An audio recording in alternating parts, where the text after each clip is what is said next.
اگلی صورت ہے وہ ہے سورۃ التکاثر. جی بسم اللہ الرحمن الرحیم.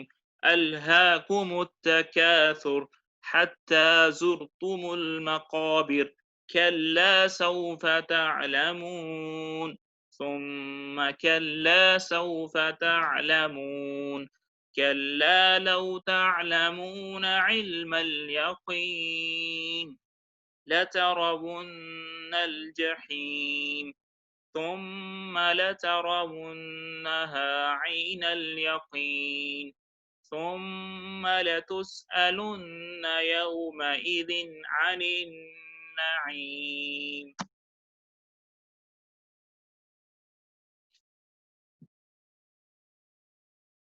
لکھنے کے اعتبار سے اس کا 102 نمبر ہے اور مکی ہے اور 16 نمبر ہے. التکاثر اس کا نام ہے، وہ اس لیے کہ یہاں پر تکاثر کا لفظ آیا ہے. جی الہاکم. الہاکم جو ہے اس کے اندر دو لفظ ہے. پہلے ہے الہا. الہا الہا یلہی الہا ان، اس کا مطلب ہوتا ہے غفلت میں ڈال دینا. کم تمہیں، تو اس کا ترجمہ بن جائے گا تمہیں غفلت کے اندر ڈال دیا. کس چیز نے غفلت کے اندر ڈال دیا؟ التکاثر. تکاثر. تکاثر کا لفظ اگر دیکھیں آپ غور سے، اس کا جو روٹ ورڈ ہے وہ کثرت ہے. کاف سا اور پھر تا، یہ تکاثر کثرت سے نکلتا ہے. تکاثر کا مطلب ہوتا ہے کہ ایک دوسرے سے آگے بڑھ جانے میں جو کمپٹیشن ہوتا ہے دنیا کمانے میں، اس کو تکاثر کہتے ہیں. کسی کے پاس اگر اتنا بینک بیلنس ہے تو محنت کوشش میں لگ جانا کہ میرا اس سے زیادہ بینک بیلنس ہو جائے. کسی کے پاس اگر ایک گاڑی ہے تو میرے پاس دو ہو جائیں. تو اس طرح کے مقابلے بازی کرنا، ایک دوسرے سے کثرت میں بڑھ جانا، اللہ تعالیٰ فرما رہے ہیں کہ اس آگے بڑھ جانے نے تم لوگوں کو غفلت میں ڈال دیا ہے. یعنی مال کے اندر، اولاد کے اندر، منصب کے اندر، دنیاوی معاملات کے اندر آگے بڑھ جانے نے آپ لوگوں کو غفلت میں ڈال دیا ہے. غفلت میں پڑے رہے یہاں تک کہ زرتم. زرتم کا جو لفظ ہے وہ زیارت سے نکلا ہے نا. زیارت کا اگر آپ کو اس میں دیکھیں روٹ ورڈ جو ہے وہ زیارت ہے، دیکھنا. حتی زرتم، یہاں تک کہ تم لوگوں نے دیکھ لیا. کیا دیکھ لیا؟ المقابر. مقابر جو ہے یہ قبر کی جمع ہے، اور اللہ تعالیٰ فرماتے ہیں یہاں تک کہ تم لوگوں نے قبروں کو دیکھ لیا. کیا مطلب؟ کہ ساری زندگی تم ایک دوسرے سے آگے بڑھ جانے میں لگے رہے اعمال کرنے کی، اللہ کی تمہیں تو کوئی یاد نہیں آئی، یہاں تک کہ زندگی ختم ہو گئی اور تم قبر میں جا پہنچے، قبر والوں میں سے ہو گئے، یعنی کہ مر گئے اور دفن ہو گئے. کلا سوف تعلمون. کل بھی ہم نے پڑھا تھا کلا جو ہے یہ ڈانٹ کا لفظ ہے، اور کلا سے جو پہلے والا جو آتا ہے نا، اس پر اللہ تعالیٰ ڈانٹ رہے ہیں کہ ہرگز نہیں، تمہارا یہ جو معاملات ہیں، تمہارا یہ جو چیزیں ہیں اس طرح، یہ بالکل غلط ہیں. سوف، ان قریب، ان قریب، تعلمون، تم جان لو گے. کلا، کلا کا مطلب ہو جائے گا تمہیں ایسا نہیں کرنا چاہیے تھا. سوف تعلمون، تم ان قریب جان لو گے. ثم، پھر، ثم کا مطلب ہوتا ہے پھر. کلا، ہرگز تمہیں ایسا نہیں کرنا چاہیے تھا. سوف تعلمون، تم ان قریب جان لو گے. اللہ تعالیٰ جو ہیں وہ 2 دفعہ اس آیت کو لے کر آئے ہیں تاکید کرنے کے لیے. کلا، پھر ایک ڈانٹ کا لفظ ہے. دیکھیں 3 دفعہ ڈانٹ کا لفظ آ گیا ہے. لو تعلمون، لو کا مطلب ہوتا ہے اگر، تعلمون تم جانتے ہوتے، علم الیقین یقینی علم، تو ایسا نہ کرتے. اگر تمہارے پاس یقینی علم ہوتا، تمہارا ایمان ہوتا، یقینی علم ہوتا، تو پھر جو پیچھے تم نے کمپٹیشن لگائے ہیں، بھاگ دوڑ کی ہے دنیا میں، غفلت میں پڑ رہے ہیں، تو ایسا نہ ہوتا. لترون، کل بھی ہم نے پڑھا تھا یہ جو لام آتا ہے شروع میں، کسی ورب کے شروع میں، اور نون مشددہ آخر میں آتی ہے، اس کا مطلب ہوتا ہے ضرور با ضرور. اور تراوو کا مطلب ہو جائے گا دیکھنا، تو اس کا مطلب ہو جائے گا لا تراون ان قریب، ضرور با ضرور، ضرور با ضرور تم دیکھو گے، کیا دیکھو گے؟ جہیم، جہیم جو ہے وہ جہنم کا نام ہے، تو تم ان قریب جہنم کو، جہیم کو دیکھو گے۔ کیا مطلب کہ یہ جو آیت ہے کیا یہ مسلمانوں کے لیے ہے یا کافروں کے لیے ہے، کس کے لیے، کون جہیم؟ لگتا تو ہے کہ سب کے لیے بات ہو رہی ہے۔ جی ہاں ایسا ہی ہے، ایمان والے بھی جہنم کو دیکھیں گے اور جو بغیر ایمان کے چلے جائیں گے وہ بھی جہنم کو دیکھیں گے۔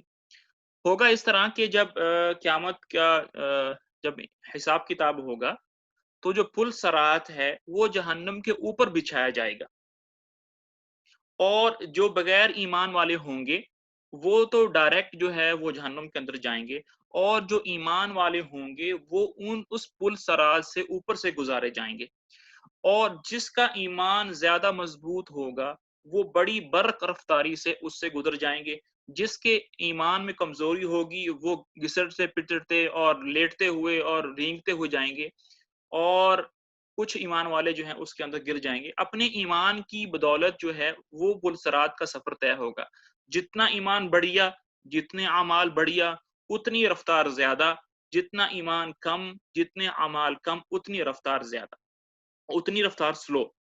تو مسلمان بھی وہ بھی جہنم کو دیکھیں گے، اور بغیر جو ایمان کافر ہیں وہ بھی دیکھیں گے۔ مسلمانوں کو جہنم اس لیے دکھائی جائے گی تاکہ اس کو نعمت کا احساس ہو، کیونکہ اس کے بعد وہ جنت میں جائیں گے مسلمان، تو جب وہ جنت میں جائے گا تو اس کو اس کی نعمت کا احساس ہوگا کہ اگر میں یہ اعمال نہ کرتا تو مجھے اس آگ میں جلنا پڑنا، لیکن اللہ کی توفیق سے میں نے اعمال کیے تو میں جنت میں آ گیا ہوں، تو پھر اس کو صحیح معنی میں جنت کا احساس ہوگا۔ ایک بھوکے آدمی کو ہی کھانے کا صحیح احساس ہوتا ہے، تو اس لیے دکھایا جائے گا۔ پھر فرمایا ثم، پھر لترونہ، تم ان قریب، پھر ضرور با ضرور تم اسے دیکھو گے، کسے؟ جہنم کو۔ عین الیقین، یقین، یقین، وہ یقین جو آنکھوں دیکھا حاصل ہو جائے۔ عین کا مطلب ہوتا ہے آنکھ، دیکھنا، تو ان قریب تم اسے دیکھ لو گے، ضرور با ضرور اسے دیکھ لو گے۔ ثم، پھر، لتسألن، یہ ورب ہے، دیکھیں لام شروع میں لگ گیا ہے اور آخر میں نون مشدہ لگا ہے، تو اس کا مطلب ہو جائے گا ضرور با ضرور۔ تسألو، تسألو کا مطلب ہوتا ہے سؤال، تم سے پوچھا جائے گا، پھر تم سے ضرور با ضرور پوچھا جائے گا، یومئذ، اس دن، عن کے بارے میں، کس کے بارے میں؟ النعیم، نعمتوں کے بارے میں۔ تو اس دن تم سے ضرور با ضرور پوچھا جائے گا نعمتوں کے بارے میں۔ یہاں پر ایک واقعہ ذکر کیا گیا ہے کہ جب یہ آیت اتری تو ابھی دیکھیں مکہ کا دور ہے نا، مکہ کے اندر اتری ہے، 16 نمبر پر اتری ہے، یعنی کہ اسلام کے شروع کے دن ہیں، اور شروع کے دن میں صحابہ جو ہیں ان کی جو مالی حالت تھی وہ اتنی ٹھیک نہیں تھی، تو تنگ دستی کا ان کا تھا۔ تو جب یہ آیت پوچھی تو کچھ صحابہ جو تھے وہ پریشان ہوئے کہ یا رسول اللہ ہم سے کون سی نعمتوں کا حساب ہوگا، ہم کون سی نعمتوں میں، ہم تو صرف یہ دو کالی چیزیں کھجور اور پانی پیتے ہیں۔ تو اللہ آپ صلی اللہ علیہ وسلم نے فرمایا کیا اس نے آپ کو کان نہیں دیے، آنکھیں نہیں دی، سوچنے کے لیے دماغ نہیں دیا، ہاتھ نہیں دیے؟ تو اس طرح کی نعمتوں کا ان سے پوچھا جائے گا۔ یہاں پر ایک بڑا مشہور واقعہ ہے کہ ایک دفعہ حضرت عمر اور حضرت ابو بکر صدیق رضی اللہ تعالی عنہما بڑی بھوک کی حالت میں اپنے گھر سے باہر نکلے کہ کہیں کچھ کھانے کو مل جائے، کسی دوست کے پاس چلے جائیں، دوپہر کا وقت تھا، تو یہ حضرات، دونوں حضرات جو تھے نا وہ گھر سے باہر تھے۔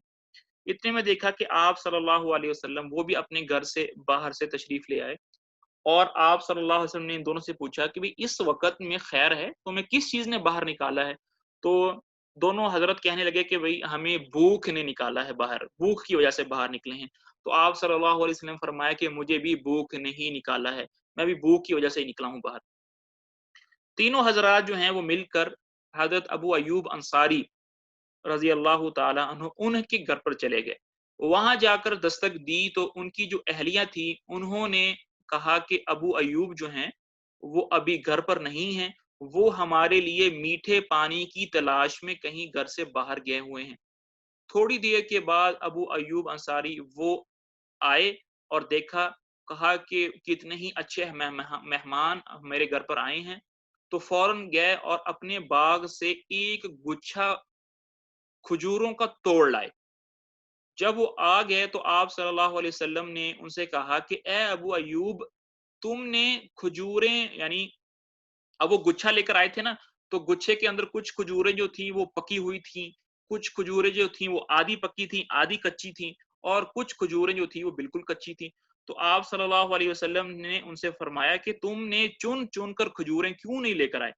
تو ابو ایوب انصاری کہنے لگے کہ یا رسول اللہ، میرا دل کر رہا تھا کہ آپ ہر طرح کی کھجور کھائیں۔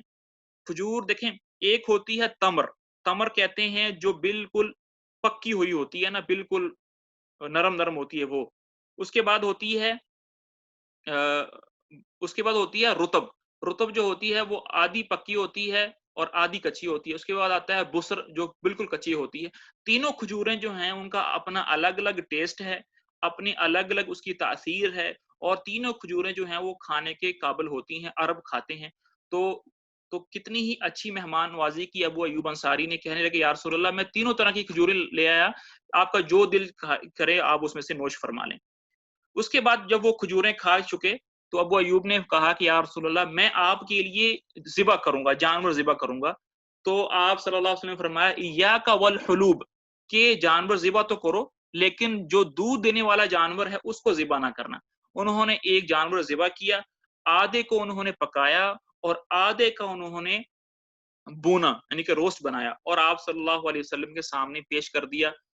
اور آپ صلی اللہ علیہ وسلم نے ایک روٹی کے اوپر کچھ سالن اور گوشت رکھ کر حضرت عمر یا حضرت ابو بکر ان دونوں میں سے ایک کو دیا کہ جاؤ میری بیٹی فاطمہ کو دے آؤ۔ اس نے بھی کئی دنوں سے کھانا نہیں کھایا، اور اس کے بعد جب کھانا کھا لیا تو آپ صلی اللہ علیہ وسلم نے فرمایا یہ وہ نعمتیں ہیں جس کے بارے میں قیامت کے دن تم سے پوچھا جائے گا، یہ ٹھنڈا پانی، یہ کھجوریں، یہ گوشت، ان کے بارے میں پوچھا جائے گا۔ تو ہر انسان جو ہے اللہ تعالیٰ کی نعمتیں جو ہیں وہ ہمارا احاطہ کیے ہوئے ہیں، ہم اللہ کی نعمتوں میں ڈوبے ہوئے ہیں، تو ہم سے ان نعمتوں کے بارے میں پوچھا جائے گا۔ جی، شروع اللہ کے نام سے جو سب پر مہربان ہے، بہت مہربان ہے۔ ایک دوسرے سے بڑھ چڑھ کر دنیا کا عیش حاصل کرنے کی ہوس نے تمہیں غفلت میں ڈال رکھا ہے، یہاں تک کہ تم قبرستانوں میں پہنچ جاتے ہو۔ ہرگز ایسا نہیں چاہیے، تمہیں عنقریب سب پتہ چل جائے گا۔ پھر سن لو، ہرگز ایسا نہیں چاہیے، تمہیں عنقریب سب پتہ چل جائے گا۔